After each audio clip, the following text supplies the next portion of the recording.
Serious, what was a gut feeling that saved your life unexpectedly that makes you still think about it to this day? When I was 8, I was in Chicago watching the fireworks on the 4th of July with my family. I got a bad vibe, and came up with the excuse that I needed to use the bathroom. We left, and a gang fight broke out, causing the crowd to stampede. We were fine. I was in one of our local malls, making some store visits for work, and I had a couple more stores to visit, but decided to postpone them. I left, and like half an hour later there was a shooting in that mall. I was diving in a lake that had very good visibility and even had a friend with me. We were diving to a lake in city that had become submerged when a dam was built. Everything was good. I did a regular comm check every 15 minutes to my partner and my friend who was topside in our boat. We got to the town and visited our spots, first the church, then the old courthouse, then the cemetery. Finally we went to an old mansion that was famous during its time. We get to it and do a couple rounds, and even go inside. My friend was about to go under a rather sketchy-looking stairway when I saw bubbles and murky soot. I grabbed her and yanked her away really quickly, and the stairway collapsed and it would have crushed her or pinned her, which would have been a hard situation to get out of. We get topside and we had a big laugh about it.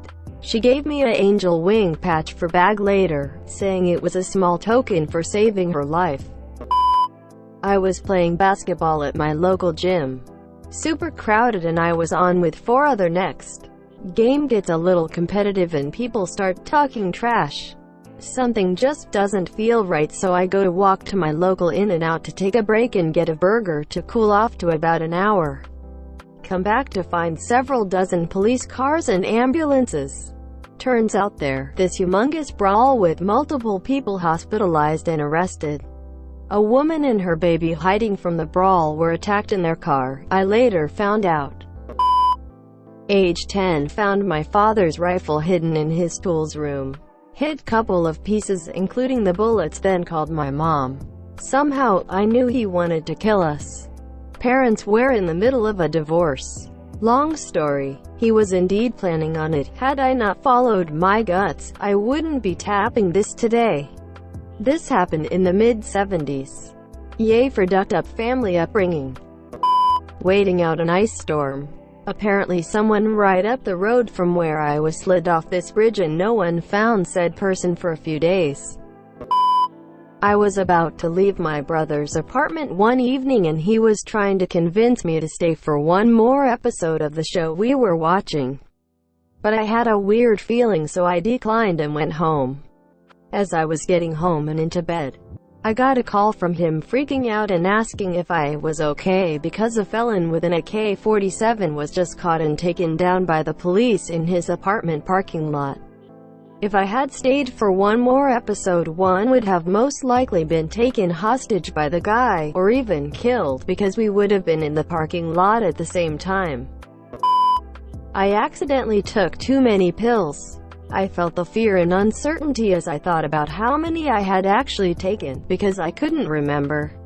I left the house and I started to feel dizzy. I felt the blood leave my face as I started to realize I took more than I should have. I tried to ignore that feeling and say, just write it out, you'll be fine. I eventually couldn't tell which way was up and I was so weak, I couldn't hold myself up on my bike anymore. I collapsed on the road and thought, I need to purge my system now. I physically dragged myself in my water bottle behind someone's house and then I forced myself to throw up. All I saw was the white thickness of dissolved pills leaving my body. I drank water and threw up until the world started fading. I panicked. I tried to get up and failed many times. I lay down as everything started to come back to me. I figured out where I was and I eventually made it back to my house and collapsed on my bedroom floor. I laid on my back and watched the world turn black as my chest felt heavy. I woke up 3 hours later, lucky as duck. My gut felt hungry, so I ate some food and I didn't starve to death. There was a guy in a Target parking lot up where I go to college who came up to me asking for directions. He saw me walking from the Walmart across the street with a bag, and I wouldn't be surprised if he assumed I was walking home. Little did he realize I was walking to my car, although the following events might show he'd been watching me since I'd parked. Came up to me as I was just about to get into my car and asked me if I'd interested in a job. I was already employed and said so, said it was retail and it sucked. But it was the kind of steady job I desperately needed with a hectic schedule. When he talked, I could tell he wasn't from the area. He might have been a cis-het white dude, but he didn't have a lick of Ebonics in him. He had to have just moved to NEPA. Now, I generally have anxiety when people kind of just come up to me. But this was nothing like I'd ever felt before. I was in full-on panic mode on the inside. I threw on my therapist persona to protect myself and leave how I was feeling up to him to decide. Only thing you would have noticed was my keys swinging around my lanyard, readied like a weapon. When he realized he was getting nowhere with me, he asked me if I knew directions to get to the closest Home Depot. He knew where I was going because he saw my residential parking sticker, and that Home Depot was on the way. I threw my groceries in my car and booked it. But unfortunately it wasn't enough because he was parked in the other row across from me. He followed me past the Home Depot.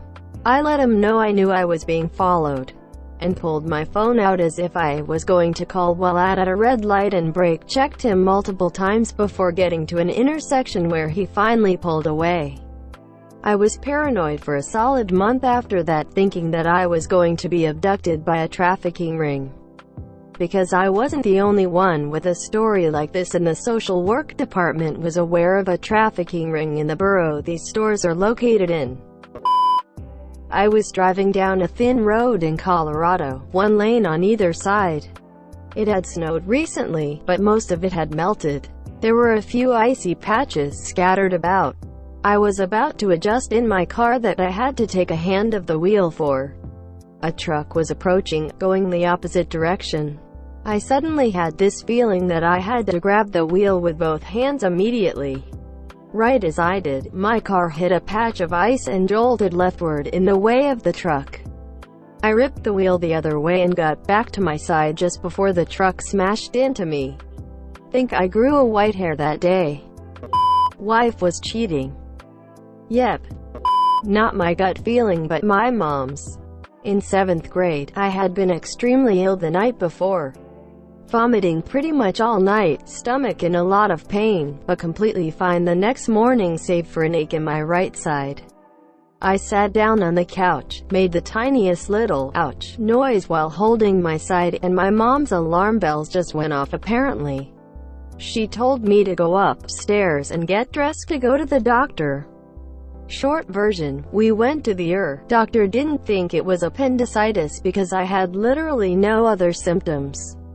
Put me in the CAT scan, just to be safe. CAT scan came back, and I indeed had appendicitis and I had to go into immediate surgery. Because of my mom's gut instinct, they cut my appendix before it burst. So I only had to stay the night and the next afternoon in the hospital, and only a week in recovery as opposed to the hell that is recovering from a burst appendix. I was driving home on I a few years back. I was driving through a green light. I had a bad feeling and looked to the right to see a car flying towards me. I slammed the gas and slid the car sideways on the ice to avoid being T-boned at about 60 miles per hour.